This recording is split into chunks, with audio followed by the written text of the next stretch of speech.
Bienvenidas y bienvenidos a Pensadores Contemporáneos.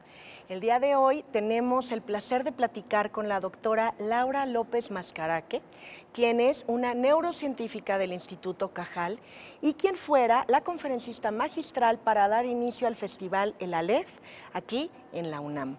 Laura, bienvenida. Muchas gracias.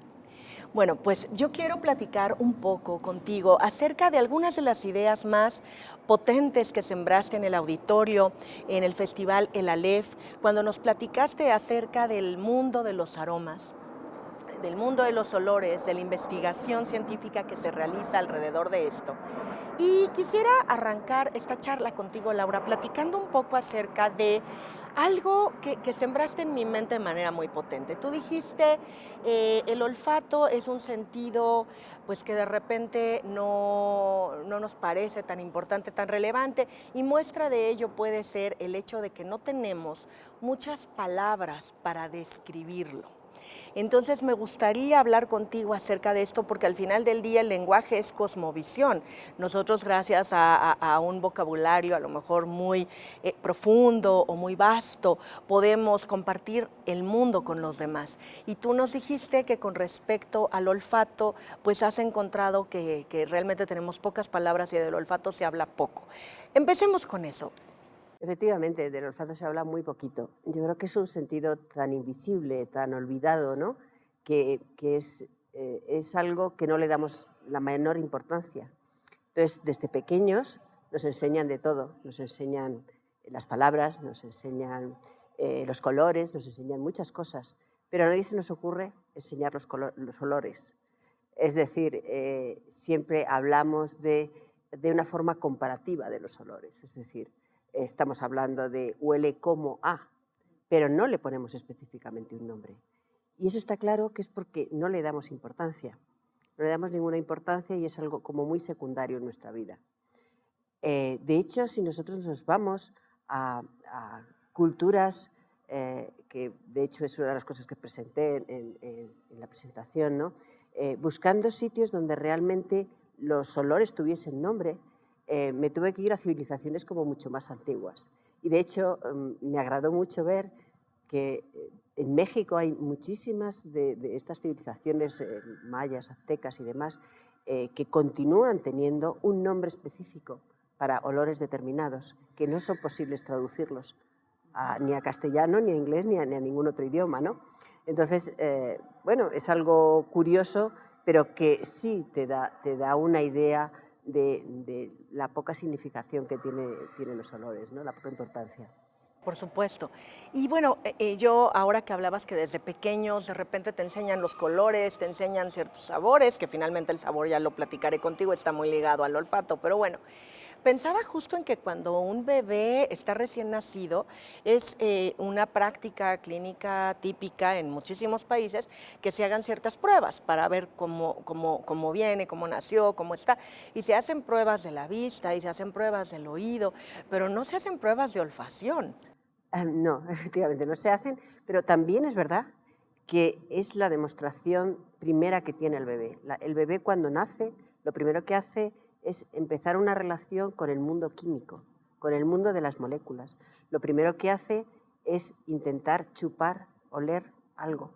Y se va al pecho de la madre y enseguida sabe dónde está, de dónde tiene la comida, se une completamente a la madre. O sea, hay una interacción química, una comunicación química que no existe de otra manera.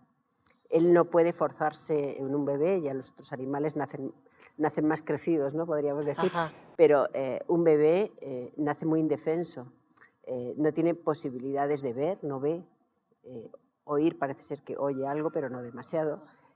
Tampoco tiene demasiado desarrollado nada el tacto, lo único que funciona realmente es el olfato y el gusto, los dos sentidos químicos, y son con los que interacciona con ello. Entonces yo creo que ni hacen falta pruebas, aparte que sería muy difícil hacer una prueba en ese momento, ¿no? a un bebé, pero tampoco se le da importancia, pero yo creo que es la primera relación con el mundo que existe, y ya desde el útero es de los primeros sentidos, el olfato, que está muy desarrollado. Y ayer también tú nos platicabas, Laura, que en realidad el sentido del olfato tiene como una conexión directa hacia el cerebro. Es decir, tú, y voy a repetir tus palabras, nos dijiste, los estímulos que llegan al cerebro a través del olfato están llegando sin filtro, no vienen filtrados por nada. Me gustaría que nos platicaras un poquito acerca de esto y que nos contaras por qué crees que esto evolutivamente ha sucedido así. Pues mira, sí, efectivamente todos los sentidos, eh, lo que hacemos es percibimos todos los estímulos a través de nuestros sentidos, los ojos, los oídos, la nariz, el tacto, etcétera, ¿no? Entonces, una vez que interaccionan y empieza ese estímulo físico, ese estímulo químico, se transforma en el cerebro en una señal eléctrica, esas señales van siempre a una zona del cerebro que está en el centro del cerebro, que es el tálamo. El tálamo es como si dijésemos el filtro que marca dónde tiene que ir cada estímulo. El cerebro luego está rodeado por la corteza cerebral. La corteza cerebral tiene sus áreas, el área olfativa, el área visual, el área auditiva, el área somatosensorial. Entonces, esos estímulos desde el tálamo se van a esas cortezas. ¿Qué ocurre con el olfato? No existe ese paso por el tálamo. Va directamente a su corteza. No hay filtro que valga. Por eso decimos siempre que el olfato es el más irracional de los sentidos. No tiene ningún filtro, va directamente a su corteza y de ahí se procesa la información y nosotros percibimos lo que en ese momento esas moléculas quieren significar dentro del cerebro, lo podríamos decir. Entonces, es algo que ocurre en los animales más inferiores, ¿no? Evolutivamente hablando, yo siempre digo que al principio el cerebro solo era olfativo. Y a partir de ahí, de ese cerebro olfativo, empieza a formarse la corteza cerebral, la neocorteza, que es lo que nos da la distinción a los humanos, ¿no? Podamos decir, entre los animales, la parte en la que se hacen las funciones cognitivas más importantes, podríamos decir, o más desarrolladas, no diré por qué serían más importantes. Y sin embargo, este sentido nos ha quedado, llamémosle, primitivo de alguna manera. Ajá. Y esto nos hace que de alguna manera no tengamos control sobre él. Cada vez que respiramos, estamos oliendo. Sí. Y respiramos de noche y de día. Y respiramos continuamente. Y eso implica que muchas moléculas nos están llegando y estamos procesando esa información de una manera totalmente inconsciente, podríamos decirlo, ¿no? Y a la vez, por eso digo que podríamos hablar de que es el sistema más irracional, ¿no? No está procesado. Sí. Laura, y con esto que me dices, me queda claro que además es un sistema que no descansa ni de día ni de noche. Todo el tiempo está codificando y decodificando. Cada que inhalamos, entonces estamos pues obteniendo información acerca del medio que nos rodea. Sí, efectivamente. Estamos obteniendo una información y de hecho es un sistema de alerta también. Tú puedes estar dormido y nos despierta si hay fuego, nos despierta el humo. Nos despierta normalmente, vamos a tener más atención esta parte del sistema nervioso siempre va a funcionar más cuando tiene que lanzar una información de alerta de peligro. Entonces, eso nos puede despertar. A lo mejor no nos despiertan los gritos de alguien, pero sí nos despierta ese olor tan fuerte. Un olor. También sabemos que, bueno, al gas, ¿no? Finalmente se le añade un olor para que entonces no pase desapercibido y nos anuncie que podríamos estar en peligro. Claro. Eso, de hecho, el gas tiene uno de los compuestos, que es el metilmercaptano, que es importante porque es de los únicos compuestos químicos que podemos detectarle una concentración mínima. Dicen que si llenamos con una gota una piscina olímpica, ya lo podríamos oler. Y además eso es muy específico de los humanos. Ese umbral que tenemos para ese compuesto es mucho menor, por ejemplo, en los perros. Los perros necesitan más concentración para poderlo oler. Entonces, el umbral olfativo es muy importante cuando estamos hablando de todo esto. Oye, y yo quería, acabas de hablar justamente de los perros y de algunos otros animales. ¿Cómo nos comparamos los seres humanos? Porque creo que tenemos una cultura de la deodorización. Nos bañamos, las mujeres incluso, porque pues también nos depilamos en muchas ocasiones, lo que supongo que disminuye el sustrato en el que las moléculas de ciertos aromas podrían permanecer. Nos ponemos perfumes, queremos oler a otra cosa, no necesariamente a lo que nosotros oleríamos, pero en el mundo animal, desde luego, eso es muy distinto. ¿Cómo podríamos compararnos? Sí, o sea, yo creo que todo es distinto en el mundo animal. Tampoco los animales se duchan todos los días o tienen un mecanismo de higiene, lo estamos marcando los humanos de alguna manera para ellos. Sí, efectivamente, los gatos tienen sus procesos de limpiarse continuamente y de asearse, ¿no? Pero yo creo que culturalmente vamos de alguna manera cambiando la sociedad y cambiando nuestra forma de estar y de manejarnos, y nos pintamos y nos vestimos y hacemos muchas cosas, ¿no? Yo siempre digo que para mí el perfume es un segundo vestido. Yo en la pandemia me seguía perfumando porque si no parecía que no me vestía. Y el perfume es distinto dependiendo de cuáles nosotros tenemos miles y millones de bacterias por centímetro cuadrado. Esas bacterias, lógicamente, hacen cuál es tu olor corporal. La interacción de esas bacterias también con los perfumes va a ser que tú, a pesar de ponerte un perfume, vas a tener tu propia identidad olfativa. Y te va a gustar o no, pero eso es, yo creo que es el adorno que tú te pones. Efectivamente, estamos cada vez más acostumbrados a determinados olores que los rechazamos del todo, ¿no? El olor a sudor, el olor a pies, muchos olores que ya nos consideramos desagradables, ¿no? Y quizá en una sociedad anterior y quizá en determinadas sociedades hoy día, ahora hay mucha moda en determinados tribus que se llaman jóvenes, ¿no?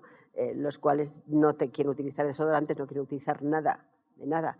Y la verdad que interaccionar con ellos a veces no es fácil, porque no estamos acostumbrados a eso. No es que sea peor o mejor, es que nuestra cultura ya nos ha acostumbrado a otro tipo de cosas.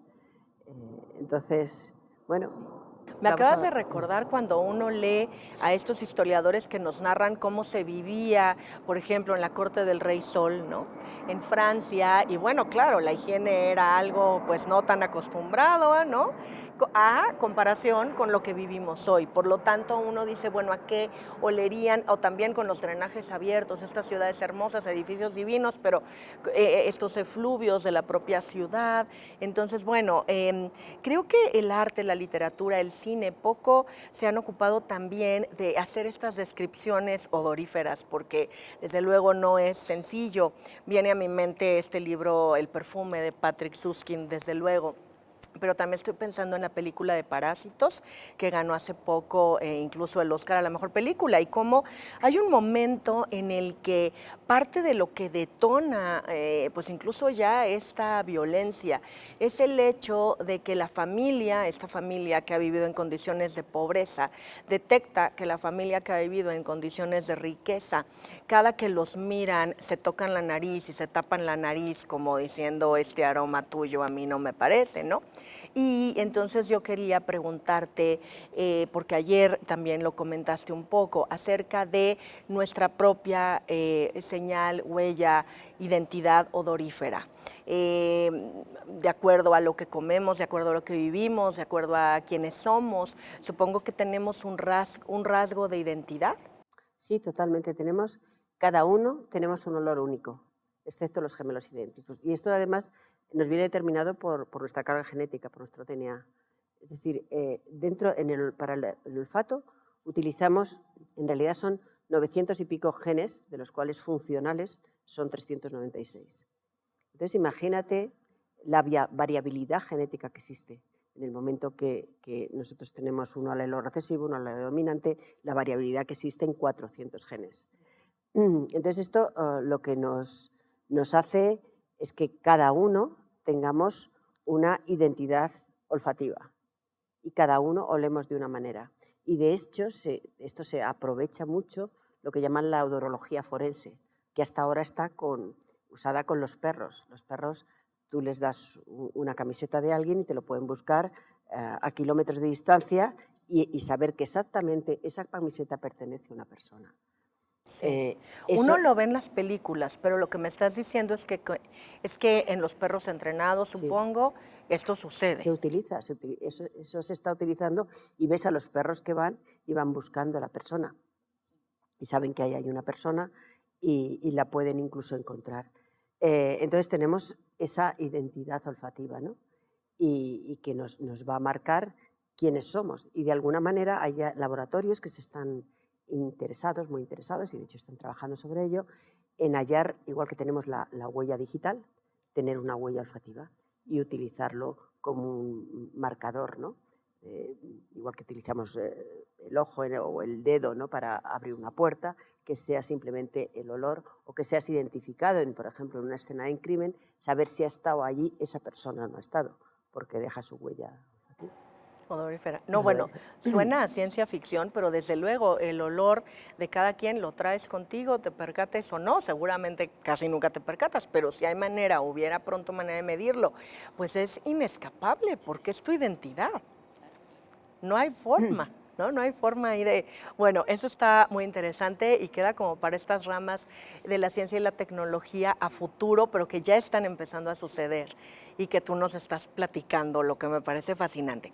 Quisiera regresar un poco a estos rasgos de identidad odorífero que puede tener una persona, que nos relacionan con el mundo cada que alguien está cerca de ti e inhala y jala estas moléculas, y a lo mejor no nos estamos dando cuenta.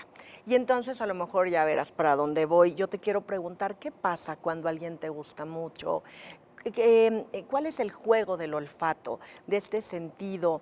Ahí, ¿qué pasa cuando tienes a una persona que no conoces todavía muy bien, pero ya te fascina o te presentan a alguien y de repente dices, no, como que por aquí no va? El olfato está jugando aquí algo. Sí, además yo creo que eso lo sabemos de siempre, pero no nos damos cuenta. Se utiliza mucho la expresión no tengo química con esta persona o tengo mucha química. Eso ya es mucho, ya estamos hablando de esa interacción del cerebro con las moléculas químicas, ¿no? Entonces, lo que nosotros estamos viendo es que se ha estudiado y se han hecho bastantes estudios estadísticos en los cuales parece ser que las personas se guían por su complejo mayor de histocompatibilidad, el CMH. El CMH lo que está haciendo es que nos marca de alguna manera un sistema inmune relacionado con el olfato. Ujú. El sistema inmune, como sabéis, es importante, por ejemplo, cuando hay trasplantes. Tienen que ser muy parecidos para que no haya rechazos y demás, ¿no? Pues en el CMH que hablamos, lo que ocurre es que normalmente nos gustan las personas que tienen un CMH distinto a nosotros. ¿Por qué? Para, de alguna manera, evitar que haya problemas genéticos en el sentido de herencias, de enfermedades que sean muy iguales y que si tienes los dos alelos, padre y la madre, vayan a poder. Entonces, eso es lo que se ha visto, es que ese CMH tiene que ser muy distinto. Entonces dicen que los olores similares para las parejas que se repelen. Pero sin embargo luego se hizo otro estudio, que es muy curioso, porque los amigos, sin embargo, normalmente, amigas, amigos, los seleccionamos porque tengan un olor similar a nosotros. Quizá porque te recuerdan a la familia o no sé, pero sin embargo para parejas no nos damos cuenta. No es algo que busquemos, ¿no? Pero en general gustan más ese tipo de gente que tiene un CMH diferente a nosotros. Eso está interesantísimo, pero también nos habla de cuántas cosas están sucediendo en el cerebro de manera totalmente inconsciente, ¿no?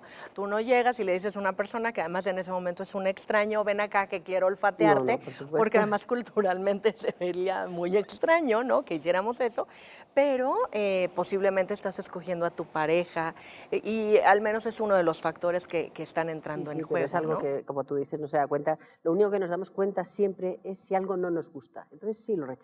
Ah, Es decir, hay determinadas personas que por sus características de olor no te gustan. Y eso sí lo notas. sí, es Y de cierto. alguna manera te apartas, marcas una distancia, ¿no? Sin quererlo. Y no llegas a conectar con esa persona. De acuerdo. pero eso normalmente es cuando es negativo. Tienes toda la razón, totalmente de acuerdo. Y seguramente muchas de las personas que nos están acompañando hoy viendo esta entrevista contigo ya estarán tomando nota y pensando, a mí esto me ha sucedido muchas veces y estos estudios del mundo de la olfacción nos permiten comprender qué es lo que hay detrás de algunas de estas pues comportamientos, actitudes, elecciones, ¿no?, que Sí, podemos llegar a sí, tomar. sí, sí.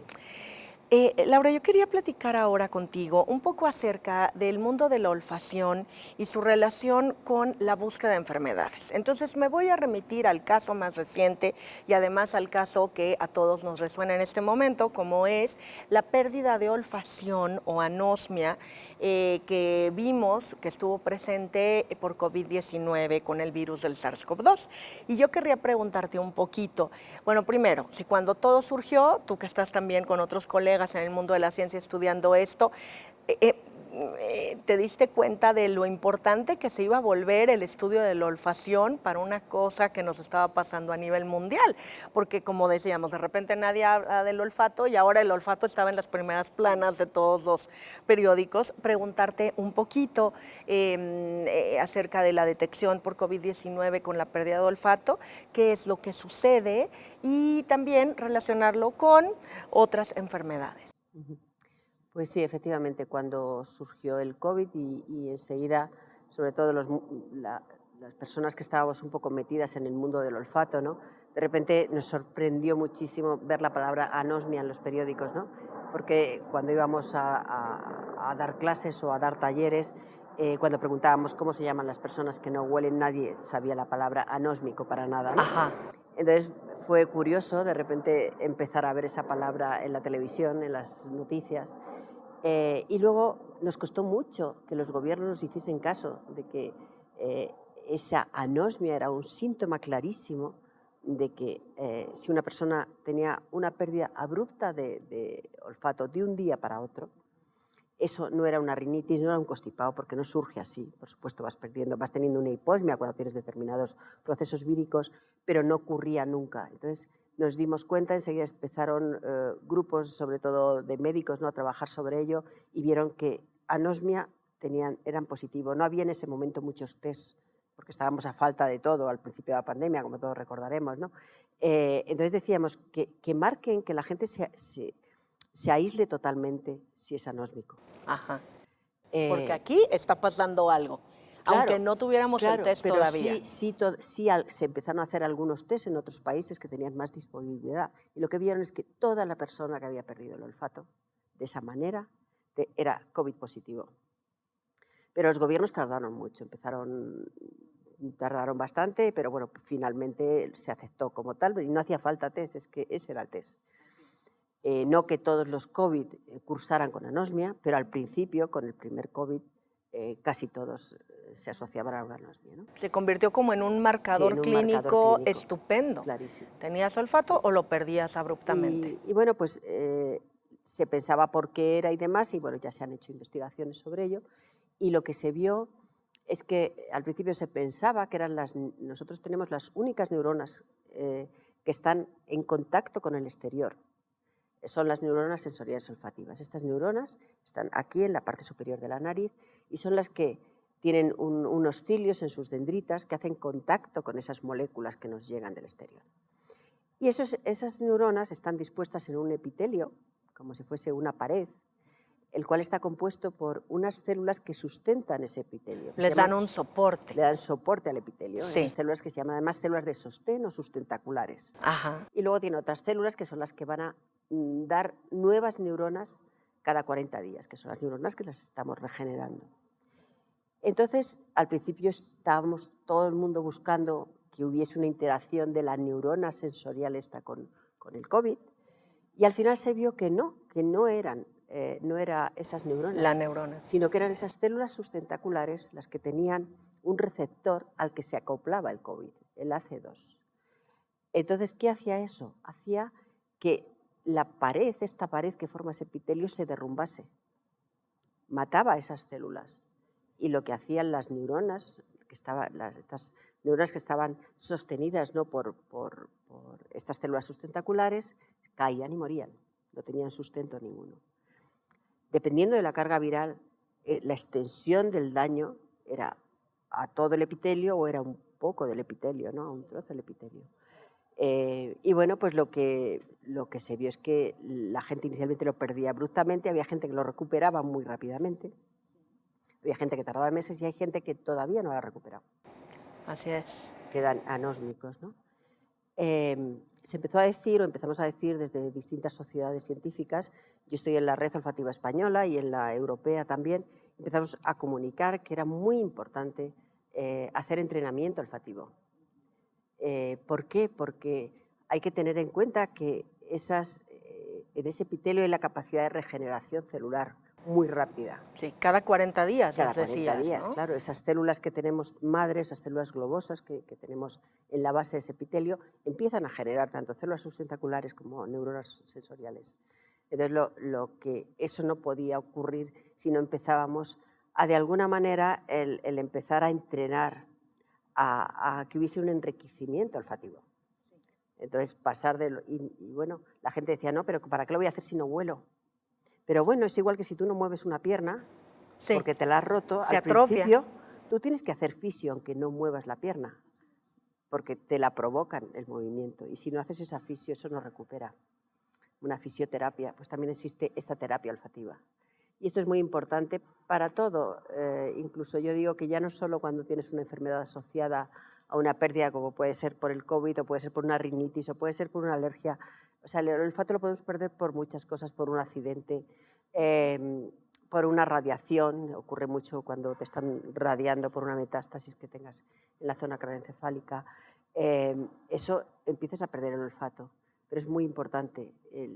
No te digo que siempre lo vayas a conseguir, que vuelva, ¿no? Pero sí es muy importante y a veces es muy fácil porque tú en casa tienes de todo. Claro. Simplemente te pones a oler 10-15 minutos por la mañana y 10-15 minutos por la noche distintas, llamémosle familias olfativas. Por ejemplo, algo cítrico, naranja, limón, pomelo, aquí tenéis muchísimas frutas, lo Sí, que queráis, ¿no? sí. Especias como clavo, como hierbas, como lavanda o como tomillo, como lo que tengáis. Te pones 6-7 odorantes y simplemente es estar intentando oler con ello y además estás entrenando al cerebro. Claro, por supuesto. Y lo pones a trabajar, Claro, ¿no? claro. Y entonces en esta búsqueda de identificación de este mundo olfativo que nos rodea, pues también estás trayendo una memoria, que es a donde voy ahora Así. justamente, la relación entre el olfato y la memoria. Porque seguramente a muchos de los que nos acompañan en esta entrevista contigo, Laura, nos ha sucedido que entras a un lugar y de repente dices, "Ah, huele como la casa de mi abuela".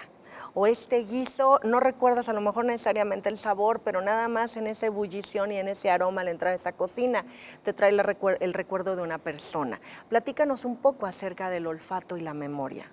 Mira, el olfato, como os he dicho al principio, es un sentido muy racional. Y además, cuando llega a esa conexión con la corteza olfativa, ya entras dentro de lo que llamamos el cerebro emocional o el sistema límbico. Es un sistema en el cual está muy, muy relacionado con lo que son las emociones y la memoria. Entonces, hay varias estructuras con las que conecta directamente, que una es la amígdala, que está un poco encargada de las emociones, y por otro lado el hipocampo, que es donde se alojan de alguna manera todos los episodios de memoria, tanto a largo plazo como a corto plazo, ¿no? Entonces enseguida conecta con ello. Y de alguna manera almacena esos recuerdos de una manera distinta como los podemos almacenar con la vista o con el oído. Y luego ya esos recuerdos se procesan en la corteza frontal con el resto de los sentidos. Entonces, esa evocación que tenemos no es una evocación de cosas, es una evocación de momentos. Y además, el olfato es un sentido que llamamos sedónico, es decir, que de alguna manera, cuando tú percibes algo y el cerebro te da una respuesta, puedes tener una aceptación o un rechazo a eso. Es decir, puede llevarte a tener una situación de tristeza o de alegría o de emoción. Y muchas veces, fíjate que no sabemos ni el por qué. Es decir, de repente tú llegas a un sitio, hueles algo y eso te da una sensación de tristeza, de alegría, y hasta que sabes por qué es, tardas un rato. O de repente te viene esa evocación, esa memoria, y te extiendes en una vivencia, más que en un recuerdo. Y te transmite muchas emociones más que te puede transmitir nada. Esto, yo os puedo poner ejemplos, por ejemplo, cuando yo hago talleres, voy también a hacer talleres con gente mayor, gente de tercera edad, Sí. que incluso ya tiene algún problema neurodegenerativo y demás. Y me pasó una vez algo muy bonito, porque uno de los aromas que llevo es un olor a madera, a cedro. Y entonces digo, a ver si acertáis qué aromas son estos y demás. Y cuando una señora que tenía 89 años olió eso, se puso a llorar desconsoladamente. Y me decía, no sé lo que me pasa, dice, pero lloro muy contenta, me decía ella. Lloro Ajá. de emoción, de alegría. Sí. Y bueno, pues pasó, y yo pues no sé, yo no quiero leer más cosas, yo me quedo con esto leyéndolo y se quedó con ello. Cuando Ajá. yo empecé a contar lo que era cada cosa, dije, bueno, pues esta cajita lo que tiene es un olor a cedro. Digo que si sabéis, el cedro es con lo que se hacen los lapiceros. Sí. Entonces de repente esa señora empezó, ya sé lo que me pasa. Dice, mi padre era carpintero y de pequeña me hacía los lapiceros. Dice, y es lo que ella recordaba en ese momento. Y para ella fue una emoción enorme y me dijo, yo esta cajita es lo más bonito que puedo tener a partir de ahora. Simplemente el olor.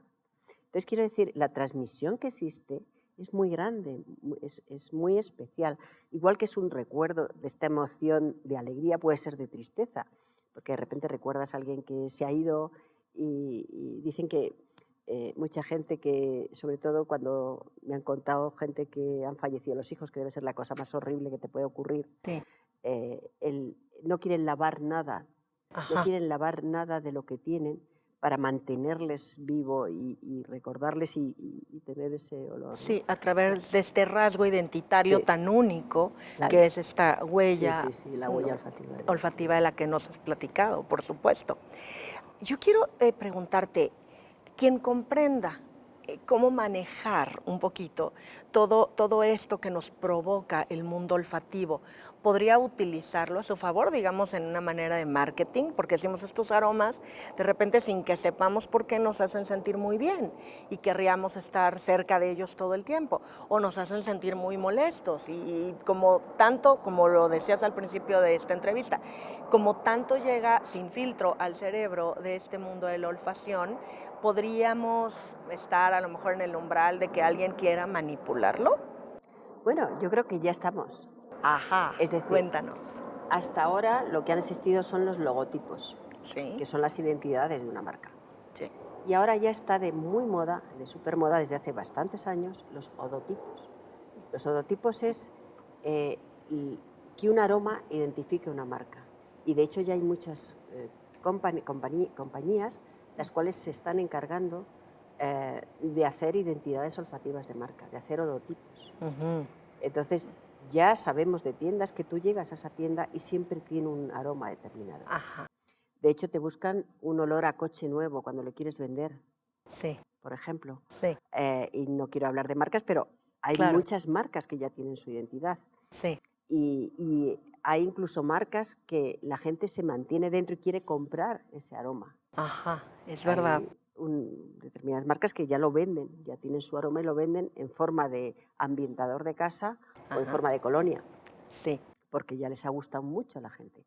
Los odotipos están creando ahora de esa forma problemas en el sentido de que están diciendo cómo poder poner un odotipo universal, porque claro, las culturas son muy diferentes. A determinados países o culturas les puede gustar un olor determinado, la canela, la vainilla, la lavanda, y a sí, otras culturas no están acostumbrados a eso. sí, Entonces están acostumbrados más a unos olores más suaves o más delicados. Entonces, bueno, ahí hay una polémica, ¿no? En ese sentido de si los logotipos deberían ser iguales en todo el mundo o deberían ser distintos. Los logotipos son iguales en todo el mundo. sí. Entonces ahora tenemos esa historia con los logotipos. Pero sí, ahora hay algo que muy relacionado, ¿no?, con el marketing.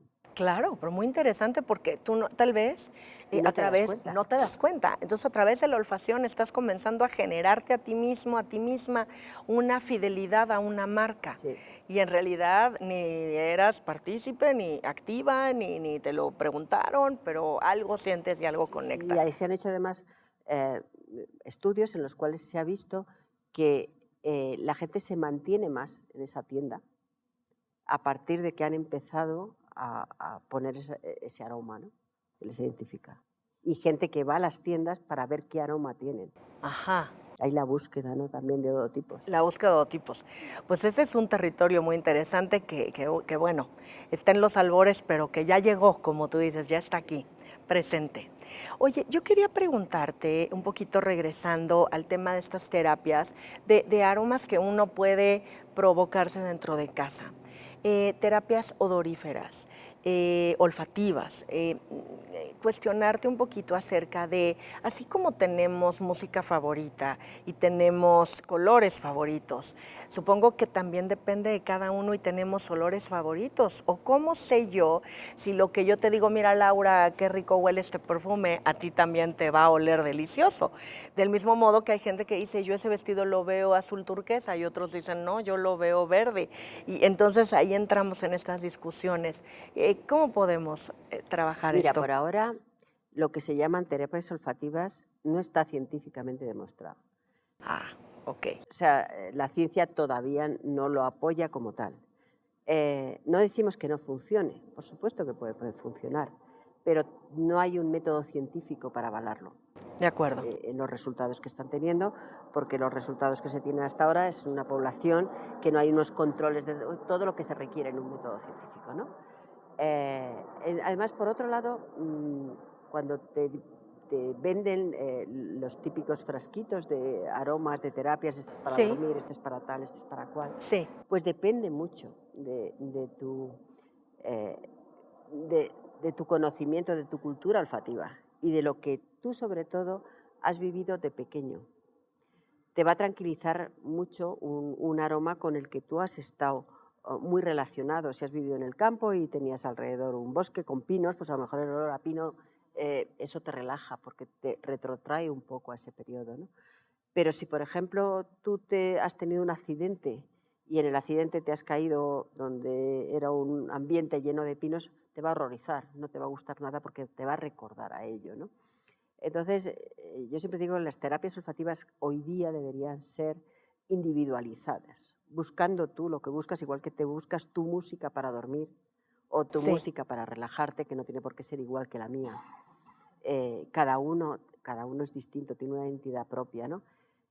También no te digo que ahora sí se está buscando a nivel científico si existen determinadas moléculas que de alguna manera actúan en el cerebro provocando relax o provocando lo que queramos, ¿no? Digamos, ¿podría haber alguna molécula que Podría, conecte o detone otro claro, mecanismo claro. neurofisiológico? Sí, pero por ahora no se ha visto, ¿no? Ajá, Pero ajá. quiero decir, yo hasta ahora puedo decir el no a lo que no se ha demostrado, pero nunca puedo decir si no habrá un futuro con distintas cosas, ¿no? Sí. Está interesantísimo esto porque efectivamente nos das cuenta de cómo también trabaja la ciencia.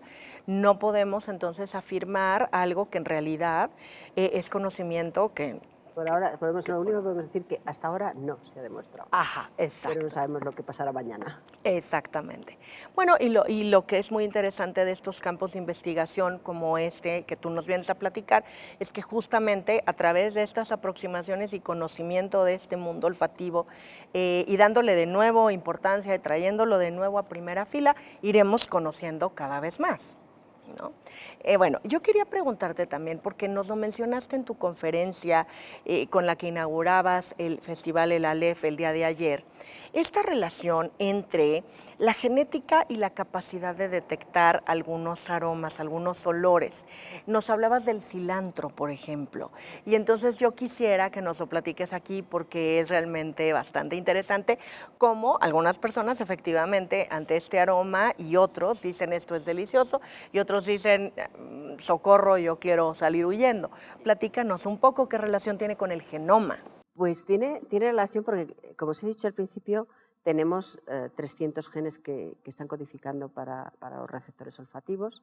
Entonces, cada uno de esos receptores, además, lo que hace es procesa un olor determinado, o una molécula determinada. Entonces, están codificados por un gen. Estos genes pueden estar de forma recesiva, de forma dominante, pueden haber distintas combinaciones. Igual que, por ejemplo, nosotros hay gente que no puede ver distintos colores, tiene daltonismo, tiene problemas, pues también existe una variabilidad genética en el olfato, dependiendo de un gen, cómo esté expresado y demás. Entonces, lo que se está viendo hasta ahora es que hay determinados genes que codifican para odorantes, olores, aromas determinados.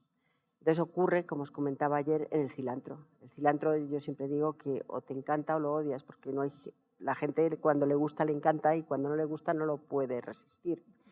Y eso está codificado por un gen.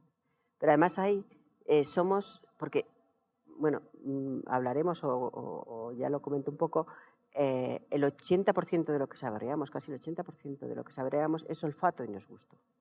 Entonces, aunque nos pensemos que el cilantro es lo que te metes en la boca y lo que sabe, no, es el olor del cilantro lo que estamos rechazando. Si tú te tapas la nariz y tomas cilantro, lo puedes tomar y no te va a disgustar. Yo, por ejemplo, no me gusta nada el cilantro y en el momento que lo tengo, enseguida ya me lo he metido en la boca, me tapo la nariz para poder procesarlo, porque es olor y no sabor. Eso ocurre con muchas cosas. Ocurre también, por ejemplo, con la violeta. La violeta hay gente que no la huele directamente. Y es incapaz de... Entonces tú puedes estar oliendo una violeta que huele muy bien y huele mucho y tienes a una persona que no la huele. Y eso es genética. Y eso es genética pura. O cuando se comen espárragos, la orina hay gente que le huele horrible y gente que no la huele nada. Pero no, simplemente eso es genética. Pero déjame detenerte ahí un momento. Quien come espárragos, a la hora de desecharlo a través de la orina sí olería. Sí, la Sí orina huele, la la orina huele. Huele la de todo el mundo. Exacto. Para determinadas personas, para otras determinadas personas no nos huele a nada. No huele a nada, ok. Hay quien detecta Claro. y hay quien de plano no lo va a No lo detectar. va a detectar. Y supongo que esto que estás tú trayéndonos estos ejemplos, pues seguramente en el mundo natural. Claro, hasta ahora lo que hemos visto, como no le damos mucha importancia al olfato, dice, pues a mí no me huele a nada y ya está, ahí paramos la historia. Lo que sí se está haciendo ahora es ver cada uno de esos receptores para qué codifica y efectivamente probarlo y ver a qué olores corresponde, ¿no? Ajá. Entonces es lo que se está haciendo ahora. Platícanos un poquito, Laura, acerca de la relación del olfato con el amor. Y no hablo nada más del amor de pareja, también estoy pensando en ayer lo decías, uno de los aromas más gustados es el olor de bebé y te genera esta atracción tremenda y a las madres pues desde luego nos genera este amor maternal enorme y quieres estar oliendo al bebé todo el tiempo y en fin.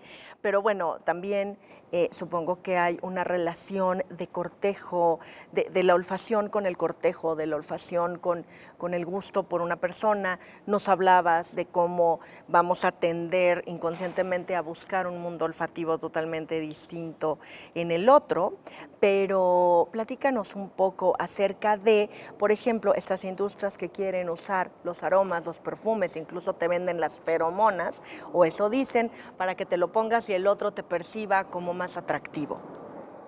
Bueno, en eso, efectivamente, hay olores, se están buscando un poco los olores universales, los olores que más gustan a la gente. Esto es muy difícil porque tendríamos que entrevistar a millones de personas, ¿no? Y hacer una estadística bestial, ya llegar con inteligencia artificial, incluso con algoritmos, a poder llevarlo. Pero bueno, lo que se ha hecho hasta ahora en distintos países y demás, lo que se ha visto que hay olores, no hay olores demasiado comunes, pero hay algunos como que casi todo el mundo los nombra, que por ejemplo serían el olor a bebé, como tú has dicho, o la vainilla, es otro de los olores que también se nombran mucho. Y ya no hay muchos más. Por ahí abajo queda el chocolate o queda fresa, porque tampoco la gente está acostumbrada a decir qué olor te gusta. Ajá. Cuando tú preguntas qué olores te gustan, igual que colores los tiene como más claro, Sí. olores te pones a pensar un buen rato y a lo mejor al final dices lo que te sale al principio, ¿no? Sí. Pero no lo elabores mucho. ¿Cuáles son los olores que le gustan más a Laura López? Más cara. Pues mira, el olor a bebé, por supuesto, eso me encanta, me encanta. Y además te cuento una anécdota que yo siempre recuerdo el olor de mi hija, que eran distintas las dos, ¿eh? Y luego intenté a ver si oliendo a bebés otra vez me salía el mismo y nunca más hasta mi primer nieto y de repente vi que era exactamente el olor a mi hija, ¿no? Fue muy curioso, ¿no? Entonces, bueno, ese es un olor que me encanta y otro olor que me gusta mucho y además tiene relación con México, porque lo descubrí aquí, es el olor a orquídea. Yo, en España las orquídeas que hay no huelen ninguna. Y aquí en uno de mis viajes encontré orquídeas salvajes que están alrededor de los árboles, ¿no? Sí, Enganchadas, sí. y olían maravilloso. Y de hecho, cuando me nombraron académica del perfume, el sillón que elegí fue el sillón orquídea, porque me gusta muchísimo el olor. Y luego ya los olores a flores blancas me gustan mucho. En general, ese tipo de olores me encantan. Y como estudiosa del mundo de los olores, supongo que hay familias de volátiles, familias de moléculas que le dan a estas flores blancas esta característica de aroma. O, para ponerlo así, como diría el poema, una rosa es una rosa es una rosa. Pero ¿hasta qué punto? ¿Qué necesita tener de mínimo para que de verdad huela a rosa? Bueno, en primer lugar, tú puedes hacer una esencia de rosa, un aceite esencial de rosa y directamente huele a rosa. Es un olor demasiado fuerte. Entonces, normalmente lo que haces son diluciones, ¿no? Para poder que no te sature de primeras, ¿no? Pero tú cuando quieres hacer un perfume que tenga una característica de flor blanca o característica de rosa, tienes que mezclar muchísimos componentes. Porque los perfumes están hechos, es una pirámide. Entonces tú tienes las notas de base, las notas de corazón y las notas de salida. En las notas de base tiene que haber normalmente unas notas que perduran más tiempo, que están más tiempo, y puede que no sean las notas del perfume en sí, pueden ser notas que no sean ni siquiera agradables. Porque, por ejemplo, el almizcle no es una nota agradable, una nota, nos llamamos notas olfativas, ¿no? Una nota que te guste, o incluso el ámbar, el gris o el ámbar blanco, inicialmente no son olores que sean agradables, ya los diluyes y van cambiando totalmente el perfume. Y eso pasa con todas las esencias que tú vas usando. Te van cambiando en relación con el resto de notas olfativas que tú vas poniendo.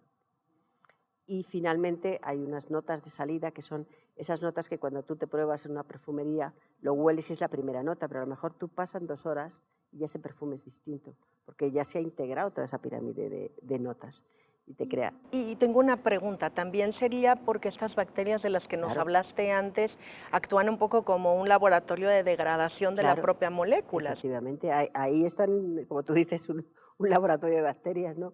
En los cuales lo que van a hacer es, de alguna manera, generar olores distintos. Por eso, si tú te echas un perfume y yo me echo el mismo, no olemos el mismo. Tú puedes reconocer el perfume, pero te huele distinto en una persona y en otra. Por eso es muy bueno ahora lo que ponen los perfumes, que te dan siempre una muestra antes de abrirlo para que lo pruebe la persona si tú regalas sin saber si le va a gustar o quieres sorprender, ¿no? Sí, sí, porque necesita verdaderamente hacer un experimento, es un Sí, y experimento además de laboratorio. yo siempre recomiendo que no te compres un buen perfume. Cuando estamos hablando de perfumes, no una colonia, un perfume de verdad, en los cuales estas notas que tú te estás echando, este perfume, va a olerte distinto al principio que al final. A lo mejor al principio es una nota muy cítrica.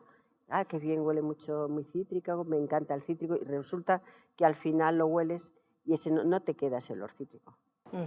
Porque han metido otro tipo de aromas que a lo mejor te acaba siendo un perfume dulce y a ti no te gusta. Sí, de acuerdo. Es que con todo lo que hemos platicado aquí, yo de pronto veo que de repente somos casi analfabetas odoríferos, lo voy a poner así, porque no le damos suficiente importancia, pero estamos a través de este mundo olfativo mandando señales todo el tiempo. Sí. Entonces hay unas vías de comunicación de los espacios, de la cultura, de la comida, de la persona, de la relación interpersonal, que nos pasan un poco como en la invisibilidad, Sí. cuando son realmente pues, fundamentales y súper importantes. Yo quería preguntarte acerca de un concepto que tú trajiste ayer al auditorio, el volatiloma, me parece. Y si nos pudieras explicar un poquito qué es esto. Sí, el volatiloma es el conjunto de moléculas volátiles que en un momento determinado podemos expeler a través de la respiración. Eso es el volatiloma nuestro. El volatiloma es de cualquier sustancia o materia que tengamos al lado lo que está echando. Esas moléculas que no las vemos y que están ahí alrededor. Eso es el volatiloma. Entonces ahora está muy de moda el volatiloma porque a partir de que se ha visto que los perros pueden detectar enfermedades como el cáncer, como la diabetes, la malasia, el COVID, o sea, muchísimas distintas. Entonces lo que estamos haciendo en investigación es tomar esos volatilomas, ese compuesto complejo de moléculas distintas y con determinadas técnicas cada vez más elaboradas poder llegar a ver qué es lo que contiene eso para que un perro pueda saber que una persona tiene cáncer o que una persona tiene una enfermedad determinada. ¿Y anticipar, digamos? Anticipar. Y no anticipar, en ese momento sería diagnosticar. Sí, diagnosticar. Diagnosticar. Sí. Otra cosa es cuando, por ejemplo, perdemos olfato, que también lo podemos hablar, ¿no? Pero en lo que es el volatiloma, lo que nos va a marcar es exactamente eso. Si podemos diagnosticar una enfermedad simplemente por el aliento. Esto se está haciendo ya. Se está haciendo, por ejemplo, eso cuando tú tienes que hacerte una prueba de Helicobacter, si tienes Helicobacter pylori o una prueba de lactosa, tú simplemente te toman el aliento, investigan eso y ven si lo tienes o no lo tienes. Eso, fíjate lo que ahorraría de pruebas médicas. Sobre todo detectan cánceres de los perros, cánceres de pulmón y de vejiga. Eso implicaría que podríamos evitar muchas cirugías feas, complicadas, ¿no? Y luego, por otro lado, está la detección precoz, que es por una pérdida de olfato. Es decir, cuando tenemos una bajada del umbral olfativo, que lo llamamos hiposmia, eso ocurre con la edad, lógicamente, aunque ocurre menos que con otros sentidos, al tener estas células que se están regenerando.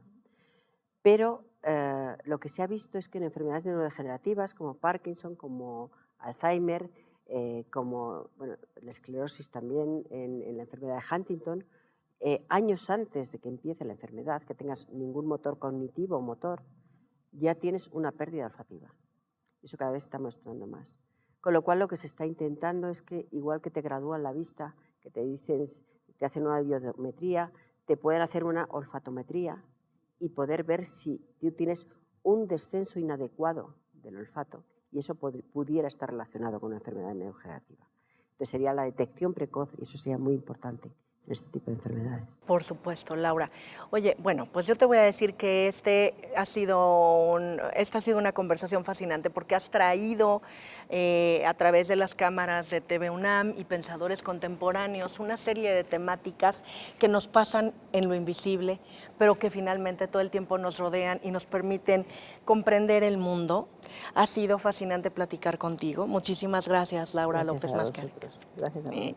Y a todos ustedes que nos han acompañado, pues yo les quiero dejar sembrada una invitación, que es pues que busquemos nuestras notas olfativas favoritas, así como sabemos cuáles son nuestros colores y cuál es la música que nos agrada, y que también entonces recuperemos y promovamos este entrenamiento a través del mundo del olfato. Muchas gracias por acompañarnos.